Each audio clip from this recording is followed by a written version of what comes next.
জাতিসংঘের অধিবেশনে আজ ভাষণ দেবেন প্রফেসর ইউনূস, তুলে ধরবেন গণ অভ্যুত্থানের বীরত্বগাথা গল্প। সহকারী হলেও সিটি কর্পোরেশনের নিয়ন্ত্রণ ছিল মেয়র আতিকের। এপিএস ফরিদের হাতে হাতিয়েছেন কোটি কোটি টাকা, দমন করতেন ভিন্ন মত। সংবিধানের রক্ষক হলেও সরকারি প্রভাবভুক্ত নয় বিচার বিভাগ, বিচারকদের মানসিকভাবে স্বাধীন হবার তাগিদ।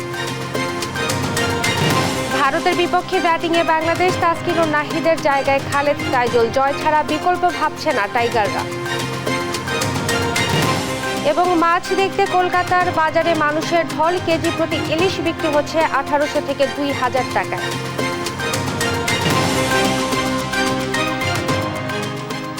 দেখছিলেন সংবাদ শিরোনাম, সঙ্গে আছি আমি ইশরাত জাহান মনি। এবারে বিস্তারিত।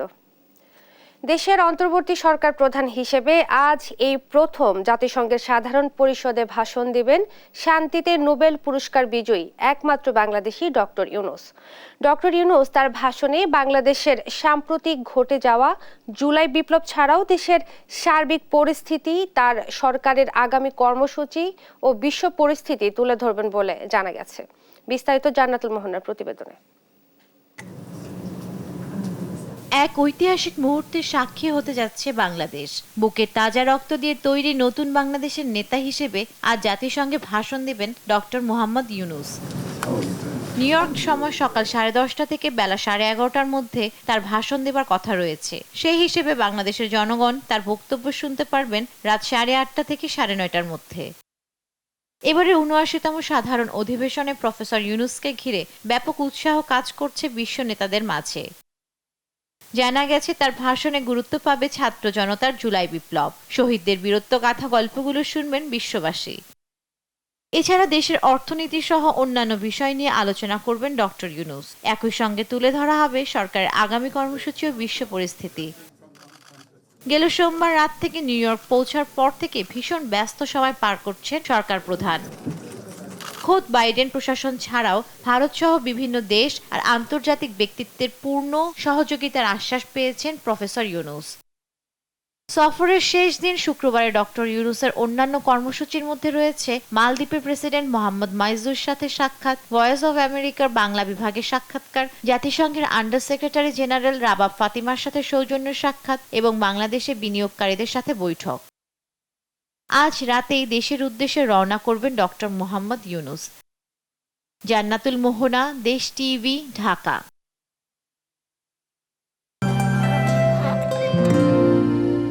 সময় সে তো বয়ে যায়, সময়ের সাথে মিষ্টি এক বন্ধন। এভাবে সময় পাল্টে যায়, কিন্তু ডিপ্লোমা সে একই সাথে একই মানে যুগ যুগ ধরে রয়ে যায়। New Zealand dairy, excellence in quality. নির্বাচনে অংশ নেয়ার কোনো পরিকল্পনা নেই বলে জানিয়েছেন প্রধান উপদেষ্টা ডক্টর মোহাম্মদ ইউনূস। বলেছেন, সংস্কার কমিশনের সুপারিশ পাওয়ার পরই ঠিক করা হবে নির্বাচনের দিন তারিখ। স্থানীয় সময় বুধবার যুক্তরাষ্ট্রের নিউ ইয়র্কে এক অনুষ্ঠানে অংশ নিয়ে তিনি এসব কথা বলেন। এ সময় শেখ হাসিনাকে ফিরিয়ে এনে বিচারের মুখোমুখি করা উচিত বলেও মন্তব্য করেন তিনি। বিস্তারিত থাকছে শামীম আক্তারের প্রতিবেদনে। জাতিসংঘের সাধারণ পরিষদের ৭৯তম অধিবেশনে যোগ দিতে নিউ ইয়র্কে আছেন বাংলাদেশের অন্তর্বর্তী সরকারের প্রধান উপদেষ্টা ডক্টর মোহাম্মদ ইউনূস। তৃতীয় দিনের মতো বুধবার দেশের গুরুত্বপূর্ণ ব্যক্তি ও সংগঠন সহ উন্নয়ন সহযোগীদের সঙ্গে বৈঠক করেন প্রধান উপদেষ্টা। বুধবার নিউ ইয়র্কের মার্কিন সংবাদ মাধ্যম নিউ ইয়র্ক টাইমস আয়োজিত ক্লাইমেট ফরওয়ার্ড শীর্ষক সম্মেলনে অংশ নেন ডক্টর ইউনূস। এ সময় প্রশ্নের উত্তরে তিনি বলেন, ছাত্র জনতার অভ্যুত্থানে গত ৫ আগস্ট প্রধানমন্ত্রী পদ থেকে পদত্যাগ করে শেখ হাসিনা ভারত চলে যান। পরে ৮ আগস্ট শান্তিতে নোবেলজয়ী ডক্টর ইউনূসের নেতৃত্বে অন্তর্বর্তী সরকার শপথ নেন। শেখ হাসিনাকে দেশে ফিরিয়ে আনা হবে কিনা এমন প্রশ্নের জবাবে ডক্টর ইউনূস পাল্টা প্রশ্ন করে বলেন, কেন আনা হবে না? অপরাধ করে থাকলে তাকে ফিরিয়ে এনে বিচারের মুখোমুখি করা উচিত বলেও মন্তব্য করেন তিনি। একই দিন বুধবার একটি হোটেলে বিভিন্ন মানবাধিকার সংগঠনের বেশ কয়েকজন ঊর্ধ্বতন কর্মকর্তা ডক্টর মোহাম্মদ ইউনূসের সঙ্গে দেখা করতে এলে প্রধান উপদেষ্টা বলেন, তার সরকার দেশের মানবাধিকার ও বাক স্বাধীনতা সমুন্নত রাখতে প্রতিশ্রুতিবদ্ধ। বৈঠকে জুলাই আগস্টের গণঅভ্যুত্থান এবং শেখ হাসিনার দীর্ঘ 15 বছরের স্বৈরশাসনের সময় সংগঠিত নৃশংসতা ও মানবাধিকার লঙ্ঘনের বিচারের উপর জোর দেন তারা। মানবাধিকার কর্মকর্তারা স্বৈরশাসকের সময় সম্পাদিত প্রায় 3000 বিচার বহির্ভূত হত্যাকাণ্ডের অধিকতর তদন্তের প্রয়োজনীয়তার উপর গুরুত্ব দেন। এছাড়া বাংলাদেশের সঙ্গে বাণিজ্য ও অর্থনৈতিক সম্পর্ক সুদৃঢ় করার মাধ্যমে কৌশলগত দ্বিপাক্ষিক সম্পর্ককে এগিয়ে নিতে আগ্রহ প্রকাশ করেছে শি জিনপিং সরকার। বুধবার চীনের পররাষ্ট্রমন্ত্রী জাতিসংঘের সাধারণ পরিষদের অধিবেশনের ফাঁকে বাংলাদেশের অন্তর্বর্তী সরকারের প্রধান উপদেষ্টা প্রফেসর ইউনূসের সঙ্গে সাক্ষাৎ করে একথা বলেন। শামীমা আক্তার, দেশ টিভি, ঢাকা। মার্কিন যুক্তরাষ্ট্রের পররাষ্ট্রমন্ত্রী অ্যান্টনি ব্লিংকেনের সঙ্গে বৈঠক করেছেন অন্তর্বর্তী সরকারের প্রধান উপদেষ্টা ডক্টর মোহাম্মদ ইউনূস। জাতিসংঘের সাধারণ পরিষদের অধিবেশনের ফাঁকে এ বৈঠক হয়। বৈঠক ফলপ্রসূ হয়েছে বলে জানিয়েছেন দুদেশের কূটনীতিকরা। এতে অ্যান্টনি ব্লিংকেন বাংলাদেশের অন্তর্বর্তী সরকারের প্রতি পূর্ণ সমর্থন জানান। এ সময় অর্থনৈতিক সহযোগিতা, রোহিঙ্গা সংকট, সন্ত্রাস দমন, শ্রম বিষয়ক সংকট, পাচার হওয়া অর্থ পুনরুদ্ধার সহ বিভিন্ন বিষয়ে আলোচনা করেন তারা। এ সময় দুই দেশের রাজনৈতিক ও অর্থনৈতিক সম্পর্ক আরও সুগভীর হওয়ার আশা ব্যক্ত করেন তারা।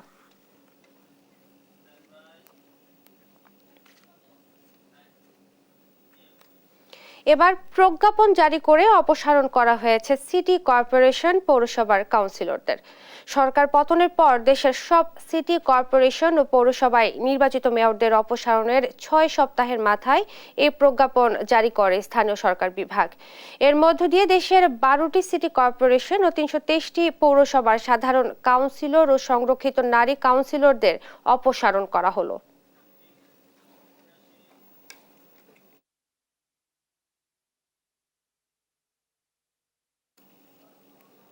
সংবিধানের রক্ষক হলেও বিচার বিভাগ কখনোই প্রশাসনের থাবা থেকে মুক্ত হতে পারেনি বলে মন্তব্য করেছেন সিনিয়র আইনজীবীরা। জেডাই খান পান্না মনে করেন, বিচারপতিকে সবার আগে মানসিকভাবে স্বাধীন হতে হবে। শামীম আক্তারের প্রতিবেদন। আওয়ামী লীগ সরকারের পতনের পর গেল 1.5 মাসে বিচার ব্যবস্থায় শৃঙ্খলা ফেরাতে নানা পদক্ষেপ নিয়েছে সুপ্রিম কোর্ট প্রশাসন। সর্বোচ্চ আদালতের বিচারক নিয়োগের পাশাপাশি অধস্তন আদালতে 4 শতাধিক বিচারককে বদলি সহ দফতর পুনর্বণ্টন করেছে আইন মন্ত্রণালয়। বিচার বিভাগের স্বাধীনতার প্রশ্নে স্বাধীন সচিবালয় প্রতিষ্ঠা সহ বিচার বিভাগীয় সংস্কারে একটি সংস্কার কমিশন গঠন করা হয়েছে ইতোমধ্যে। বিচার বিভাগ সংস্কার কমিশনের প্রধান হিসেবে দায়িত্ব পালন করবেন বিচারপতি শাহ আবু নাঈম মুমিনুর রহমান। গেল 21 সেপ্টেম্বর বিচারকদের উদ্দেশ্যে অভিভাষণ দেন প্রধান বিচারপতি সৈয়দ রিফাত আহমেদ। এতে বিচার বিভাগ সংস্কারে একটি রোডম্যাপ ঘোষণা করেন তিনি। আমি আশাবাদ ব্যক্ত করি, উক্ত কমিশন আমার ঘোষিত রোডম্যাপ পর্যালোচনাপূর্বক বিচার বিভাগের সার্বিক উন্নয়ন ও স্বাধীনতা নিশ্চিতকরণে প্রয়োজনীয় পদক্ষেপ গ্রহণ করবে। সুপ্রিম কোর্টের সিনিয়র আইনজীবী জানান, বিচার বিভাগকে সংবিধানের রক্ষক বলা হলেও কখনোই রাজনৈতিক প্রভাব মুক্ত হয়ে ভূমিকা রাখতে পারেনি বিচার বিভাগ। এই জুডিশিয়ারিকে বলা হয় গার্ডিয়ান অফ দি কনস্টিটিউশন, অথচ এই গার্ডিয়ান অফ দি কনস্টিটিউশন কোনোদিনই এক্সিকিউটিভদের থাবার থেকে মুক্ত হয়ে কাজ পরিচালনা করতে পারে নাই। ফাইন্যান্সিয়াল এবং ট্রান্সফার এগুলো যদি মন্ত্রণালয়ের হাতে থাকে, অর্থাৎ এক্সিকিউটিভদের হাতে থাকে, তাহলে তো সেখানে বিচার বিভাগ স্বাধীনভাবে তাদের দায়িত্ব পালন করতে পারে না। সিনিয়র আইনজীবী জেডাই খান পান্না মনে করেন, বিচারপতিদের সবার আগে মানসিকভাবে স্বাধীন হতে হবে। বিচারালয়ে স্বাধীনভাবে বিচার করার জন্য স্বাধীন মানসিকতার মানুষ প্রয়োজন, বিচারক প্রয়োজন, যোগ্যতার মাপকাঠিতে প্রমোশন হবে। This is more important. আগে 5 বছর গেলে পরে একটা প্রমোশন, 10 বছর গেলে পরে আরেকটা প্রমোশন। এটা বলেও যে আমি এত বছর সার্ভিস আছে, আমার এখন এটা হবে না কেন? বাট সে যদি অযোগ্য হয় কিভাবে দেবে? স্বাধীন বিচার বিভাগ প্রতিষ্ঠায় আইনি লড়াই করা 2 আইনজীবীর মতে, নির্বাহী বিভাগ থেকে বিচার বিভাগ আলাদা না হলে ন্যায় বিচার নিশ্চিত করা সম্ভব না। জনকল্যাণে আইন প্রণীত হচ্ছে কিনা এবং প্রশাসন মানুষের অধিকার ক্ষুণ্ণ করছে কিনা এই আইন প্রয়োগ করতে গিয়ে, এটা দেখার দায়িত্ব বিচার বিভাগের। বড় কর্তাদের বিরুদ্ধে কোনো অর্ডার দিতে গেলেই পরের দিনের বিচারকের আর ওই বেঞ্চ থাকছে না। লোয়ার জুডিশিয়ারিতে 15 দিন পর বদলি করা হচ্ছে। বাচ্চা কাচ্চা স্কুলে কেবলমাত্র ভর্তি, অপরাধ কি কর্তার কথা শুনেনি। তারপর অনেক বিচারক জামিনের অর্ডার দেওয়ার 24 ঘন্টার মধ্যে তাকে উইথড্র করা হচ্ছে, তাকে সাসপেন্ড করা হচ্ছে। আমরা দেখেছি ইনস্ট্রাকশন দেওয়া হয়, নির্দেশনা দেওয়া হয় কোনটাতে বেল দিবে, কোনটাতে রিমান্ড দিবে, কোনটাতে রিমান্ড দিবে না।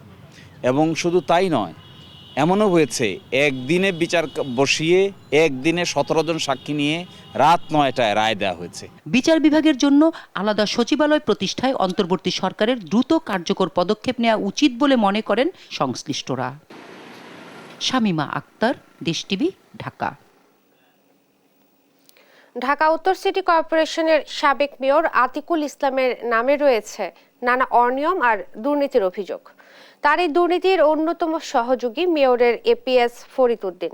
তিনি নিজেই ছিলেন একজন অঘোষিত মেয়র। তার কথায় উঠতে বসত মেয়র আতিকুল ইসলাম।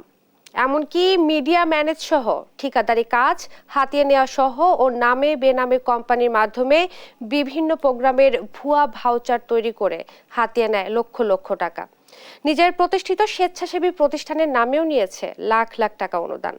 প্রভাব খাটিয়ে ভিন্ন রাজনৈতিক দলের মতাদর্শের অফিসার সহ কর্মচারীদের চাকরি থেকে বরখাস্ত সহ নানা ধরনের হয়রানি করত ফরিদ।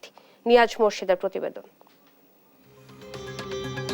উত্তর সিটির পলাতক মেয়র আতিকের এপিএস ফরিদ উদ্দিন সহকারী হয়েও শাসন করতেন পুরো সিটি কর্পোরেশন।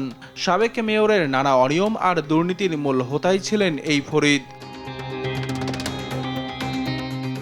বিভিন্ন প্রোগ্রাম আর অনুষ্ঠানে ভুয়া ভাউচার তৈরি করে হাতিয়ে নিতেন লাখ লাখ টাকা। 2022 সালে পলাতক প্রধানমন্ত্রী শেখ হাসিনার বনানী কবরস্থানে আগমন উপলক্ষে প্যান্ডেল, লাইট আর গেট বাবদ খরচ দেখিয়ে পকেটে পড়েছে $1.5 কোটি টাকা। আর এসব খরচ পুরোটাই দেখানো হয়েছে সমাজ কল্যাণ ও বস্তি উন্নয়ন খাত থেকে। উত্তর সিটির পরিচ্ছন্নতা কর্মীদের টেন্ডার হাতিয়ে নিয়েছেন নিজেরই ঠিকাদারি প্রতিষ্ঠান মাল্টি ওয়েস্ট ম্যানেজমেন্ট। শুধু তাই নয়, নিজ প্রতিষ্ঠানের পরিচ্ছন্নতা কর্মীদের মাধ্যমে খাল পরিষ্কার করিয়েও বিল দেখানো হয়েছে 3 কোটি টাকা। পাশাপাশি নিজেরই তৈরি স্বেচ্ছাসেবী প্রতিষ্ঠান বিডি ক্লিনের নামেও অনুদান নিয়েছেন 13 লক্ষ টাকা, যা অন্যান্য সামাজিক প্রতিষ্ঠানের থেকে অনেক বেশি। বিডি ক্লিনের একজন সদস্য সামাজিক যোগাযোগ মাধ্যমে এসে লাইভ করে দেন আরও চাঞ্চল্যকর তথ্য। অভিযোগ আছে তার কারণে কোনো স্বেচ্ছাসেবী সংগঠন সিটি কর্পোরেশন থেকে কোনো অনুদান পেত না। তো বিডি ক্লিনের পীর সাহেব যে ফরিদ উদ্দিন আছেন, ফরিদ উদ্দিন তখন এক নারী কেলেঙ্কারির সাথে জড়িত ছিল বনানী বিদ্যানিকেতনে, এবং সেগুলো অনেক কথা হয়েছে, অনেক কিছু হয়েছে, এগুলো অনেক স্ক্রিনশট আছে, সব কিছুই আছে। তো এগুলো তখনকার সময় ভাইরাল হয়। আর কোটা সংস্কার আন্দোলনের সময় ফরিদ তার নিজের ফেসবুক আইডিতে শিক্ষার্থীদের বিপক্ষে আপত্তিকর পোস্ট দিয়ে সমালোচনায় আসেন। এমনকি বিডি ক্লিনের সদস্যদের আন্দোলনে যোগ না দিতে নির্দেশ দিয়েছিলেন ফরিদ। এছাড়া আওয়ামী লীগের রাজনীতির সাথে সম্পৃক্ত না থাকলে সিটি কর্পোরেশনের কর্মকর্তাদের করা হতো বদলি, দেয়া হতো অব্যাহতি। এরকমই কয়েকজন ভুক্তভোগীর সাথে কথা বলে দেশ টিভি। তারা জানায় বিএনপির মিছিল মিটিংয়ে যাওয়ার কারণে তাদের অব্যাহতি দেওয়া হয়েছে। আমাকে তারা বিভিন্ন সময় হয়রানি করেছিল, আমি বিএনপির পলিটিক্স করতাম দেখে। এছাড়া ফরিদ এবং মুজাহিদ বিভিন্ন দপ্তরে যে মানুষকে জোর জবরদস্তি করে ফাইল সই করাতো। আমার একাধিকবার, ঠিক আছে, এই যে মেয়র স্যারের এপিএস ফরিদ সাহেব আমার বারবার বলছে যে আপনি বিএনপি করতে পারবেন না, বিএনপির দল বেনিশ, এরা কোনো সময় ক্ষমতা আসতে পারবে না। এই সুবাদে, ঠিক আছে, আমার এই কর্মচ্যুত করার আগে আমার ডাক ছিল, বলছে যে আপনি 5 লক্ষ টাকা দিবেন, 5 লক্ষ টাকা দিলে আপনারা কর্মচ্যুত করবো না। এসব অভিযোগের বিষয়ে বারবার চেষ্টার পরেও যোগাযোগ করা যায়নি তার সঙ্গে। 5 আগস্ট সরকার পতনের পর থেকেই পলাতক ফরিদ। নিয়াজ মোর্শেদ, দেশ টিভি, ঢাকা। রাজধানীর বাজারে বেড়েছে মাছ, মুরগি, চিনি সহ নিত্যপণ্যের দাম। বাজার পরিস্থিতি জানাতে কাউরান বাজারে আছেন সহকর্মী আলিমুজ্জামান সাফওয়ান। সরাসরি যুক্ত হব তার সাথে। সাফওয়ান, ছুটির দিনে বাজার পরিস্থিতি কেমন দেখছেন এবং কি বলছেন ক্রেতারা, বিস্তারিত জানাবেন।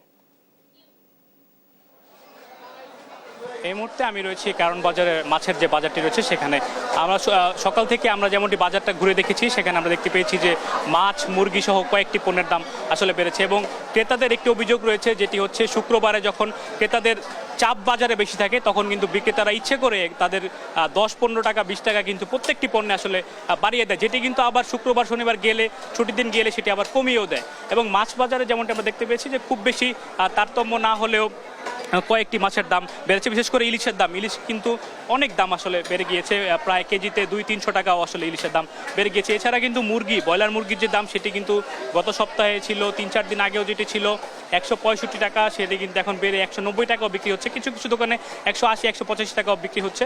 তবে যেটি বলা যায় যে নিত্যপণ্যের যে দাম, শাকসবজি এবং আমাদের যে প্রয়োজনীয় জিনিসপত্র সেগুলো কিন্তু আসলে দাম প্রতিটি আসলে 10-15 টাকা করে বেড়েছে। এই মুহূর্তে একজন ক্রেতার সাথে আমি কথা বলতে চাই, তিনি আমার সাথে। আপনি তো বাজারে এসেছেন, কি কি পণ্যের দাম বাড়লো এবং কত টাকা করে বেড়েছে? আমি আসলে এখানে মাছ কিনতে মেনলি এসেছি, আসলে খুচরা বাজারটা ওইভাবে শাকসবজির দিকে এখনো যাইনি। তবে যেটা দিলাম কম্পারেটিভলি দাম আগের মতোই আছে, যে খুব বেশি তারতম্য নেই। হয়তো কোনো মাসে 10 টাকা কমলে আবার কোনো মাসে 10 টাকা বেড়ে গেছে। যেটা আগে ছিল 350, এখন 360 চাচ্ছে। আবার যেটা আগে ছিল 220 সেটা 200 চাচ্ছে। মানে ভেরিয়েশনটা খুব এমন সিগনিফিকেন্ট না যে খুব হাতার নাগালে চলে আসছে।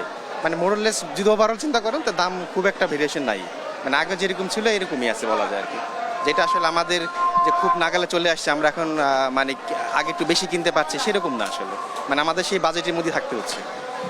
এছাড়া আরেকটি জিনিস আমরা যেটি দেখতে পেয়েছি যে কারণ বাজার ছাড়া অন্যান্য বাজার যেগুলো আছে সেসব বাজারে কিন্তু কারণ বাজার থেকেও কিছুটা দাম বেশি, কারণ তারা যেমনটি বলে যে এখান থেকে তারা পণ্য নিয়ে সেখানে বিক্রি করে, যার কারণে একটি পরিবহন খরচ রয়েছে। সেই পরিবহন খরচের আসলে অজুহাত দিয়ে তারা কারণ বাজার থেকেও কিছুটা দাম আসলে বাড়িয়ে দেয়। তবে আমি সকাল থেকে যেমনটি দেখতে পেয়েছি যে বাজারে কিন্তু অনেক আসলে ক্রেতাদের সমাগম রয়েছে, যার কারণে কিন্তু বলা যায় তাদের যে অভিযোগ অনুযায়ী যে সবগুলো পণ্যতে তারা ব্যবসায়ীরা 10-15 টাকা 20 টাকা করে আসলে শুক্রবার দিন বাড়িয়ে দেয়।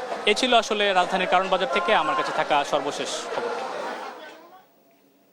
আপনাকে ধন্যবাদ। রাজধানীর বাজার পরিস্থিতি জানাচ্ছিলেন সহকর্মী আলিমুজ্জামান সাফওয়ান।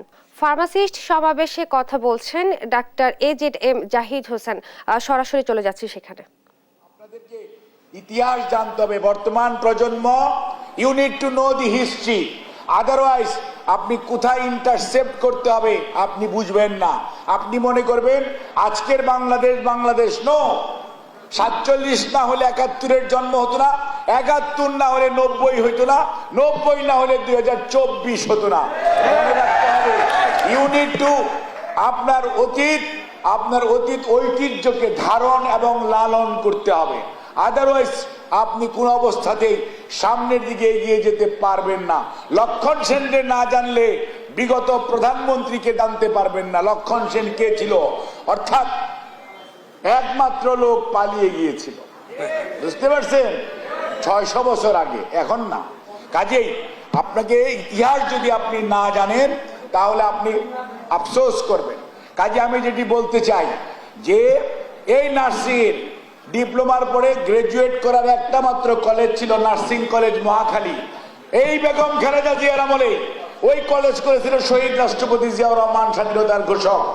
আর বেগম খালেদা জিয়ার আমলে বগুড়াতে, খুলনাতে গভর্নমেন্ট লেভেলে মেডিকেল আপনার কলেজ অফ নার্সিং, এবং খালেদা জিয়ার আমলেই আমরা পরবর্তীতে প্রত্যেকটা গভর্নমেন্ট মেডিকেল কলেজে পুরনো যে 8টা ছিল সেগুলোর মধ্যে এখন গ্রাজুয়েট নার্সিং হচ্ছে।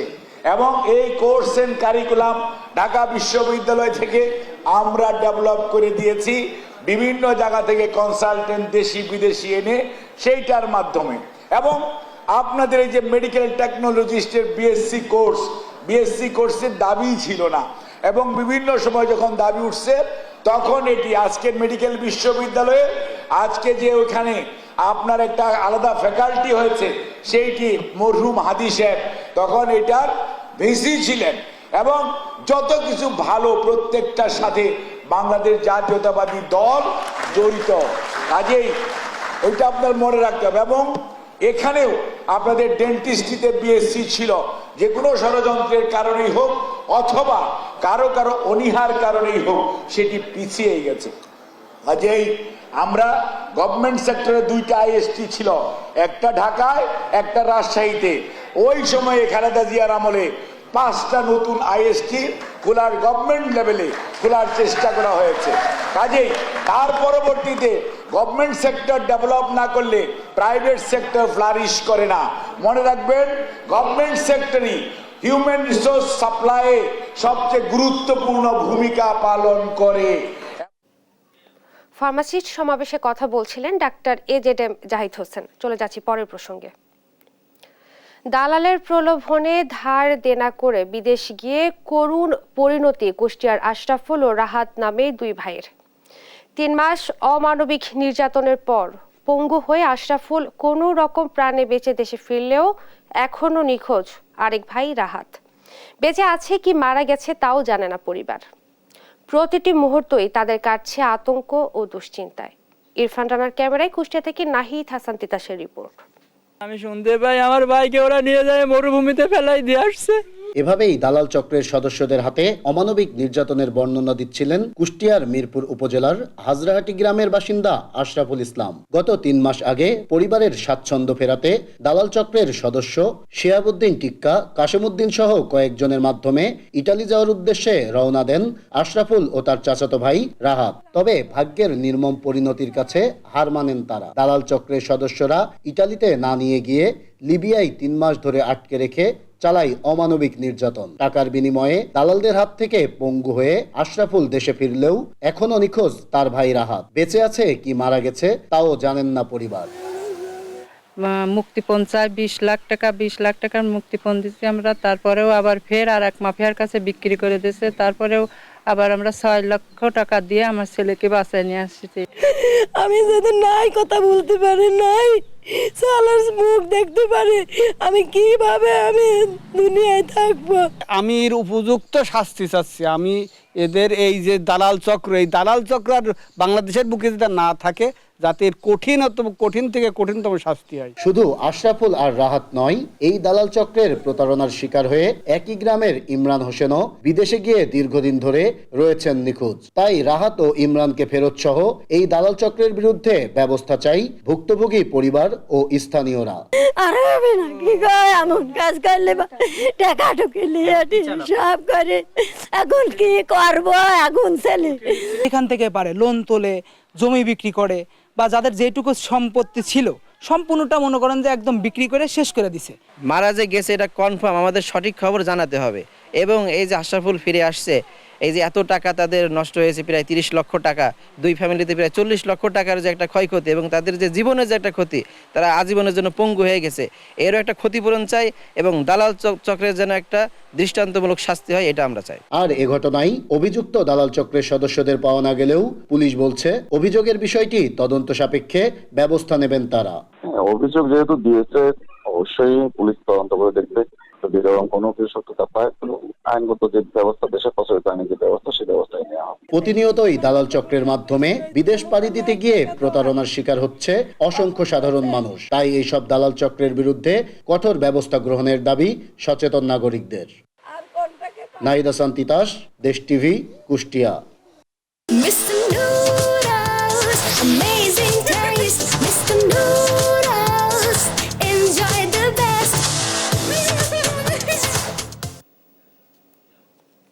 মাদ্রাসা ছাত্র আনাস মিয়ার বিদেশ যাওয়ার স্বপ্ন কেড়ে নিল ঘাতকের বুলেট। গেল 5 আগস্ট হবিগঞ্জের বানিয়াচংয়ে বৈষম্য বিরোধী ছাত্র আন্দোলনে গুলিতে শহীদ হয় আনাস। আদরের ছেলেকে হারিয়ে শোকে স্তব্ধ মা। মৃদুভাষী সদা হাস্যোজ্জ্বল আনাসের মৃত্যু মানতে পারছেন না ভাই বোনরাও। সহকর্মী আমির হামজার রিপোর্ট, জানাচ্ছেন আপন আপু। পড়ে আছে সাজানো বিছানা, পাঞ্জাবি, টি শার্ট সবই, শুধু নেই ঘর আলো করে রাখা আনাস। হবিগঞ্জের বানিয়াচংয়ের খন্দকার মহল্লার মাদ্রাসা পড়ুয়া ছাত্র আনাস 5 ভাই ও 2 বোনের মধ্যে সবার ছোট, ছিল সবার আদরে, মুখে লেগে থাকতো হাসি। সেই হাসি কেড়ে নিল ঘাতক বুলেট। গেল 5 আগস্ট বানিয়াচংয়ে বৈষম্য বিরোধী ছাত্র আন্দোলনে যোগ দিয়ে গুলিতে শহীদ হয় আনাস। ডাংবাংলাইতে ঢুকে কতকান ওই মসজিদ আছে, এখানে একটা মসজিদটা পার হয়েছি, ওই দেখি ফুলাইতে সাইকেল দিকে উলি লাগাই দিছে। ওখানে উলির পরে আমার মনে তো কোনো অবস্থা হারাফ, কেউ অবস্থা গুরুত্ব হারাফ, অভিযোগ লই যাওয়া লাগবো বা হসপিটাল লই যাওয়া লাগবো। আমি ফাল মেরে লামছি, লামি এরারে হরাইয়ে দেখি আমার ভাই ওই ইগানো ফালাইল। পরে দেহের ফেটের মাঝে গেঞ্জিতে বান দেওয়া বড় লই গেছি গে। আদরের ছেলেকে হারিয়ে বাকরুদ্ধ মা, হতবিহ্বল চোখ খুঁজে বেড়ায় সোনার টুকরা ছেলেকে। কোথা কোনটা হাইব গীতা হাইব ওইটা হলে ও করছি হারা থেকে কেমন লাগে রে বাবা, তোমরা নিজে বুঝো না কিটা লাগবো। এর জায়গাত গে বইতেই পারি না, মামে করে করলে হইতে জায়গা। পরিবারের স্বপ্ন ছিল বিদেশ গিয়ে প্রতিষ্ঠিত হবে আনাস, ধরবে পরিবারের হাল। ঘাতকের বুলেটে নিভে যায় সেই স্বপ্ন প্রদীপ। বাইরে যাওয়ার একটা আমরা করছিলাম, সবকিছু রেডি হয়েছিল। এই মাসের 25 তারিখ হয়তো ইন্ডিয়া যাওয়ার একটা প্রোগ্রাম ছিল। বাইরে যাইব 10 বছর 5 বছর থাকবো, তাইকে দেশে আইব, এইলে ঘরে ইয়া করবো এর ভিতরে তো আল্লাহ আমার বাড়িটা নিয়ে গেলেন। পাড়া পড়শিদেরও প্রিয় পাত্র ছিল আনাস, তার এমন মৃত্যু কাঁদিয়েছে তাদেরও। সে কিন্তু অনেক ভালো একটা লোক ছিল, আমার ছোট ভাই হিসেবে মায়া করছে, অনেক স্মৃতি তার, আসলে তার বলার মতো না। মানুষের সঙ্গে সে খুব ভালো ব্যবহার করতো, বাজারে কোনো সাথে ঝগড়া বিবাদ কিচ্ছু নাই। আনাস হত্যার দৃষ্টান্তমূলক বিচার দাবি পরিবার ও এলাকাবাসীর। নিউজ ডেস্ক, দেশ টিভি। আজ বিশ্ব পর্যটন দিবস। পর্যটন শান্তির সোপান, এ প্রতিপাদ্যকে সামনে রেখে নানা কর্মসূচির মধ্য দিয়ে প্রতি বছরের মতো এবারও বাংলাদেশে উদযাপিত হচ্ছে দিবসটি। সকালে উপলক্ষে রাজধানীর পর্যটন ভবনের 2টি প্যাকেজ ট্যুর উদ্বোধন করা হয়। 2টি বাস দিয়ে সুবিধা বঞ্চিত শিশুদেরকে নিয়ে রাজধানীর বিভিন্ন পর্যটন কেন্দ্রগুলো ঘুরে দেখানো হয়।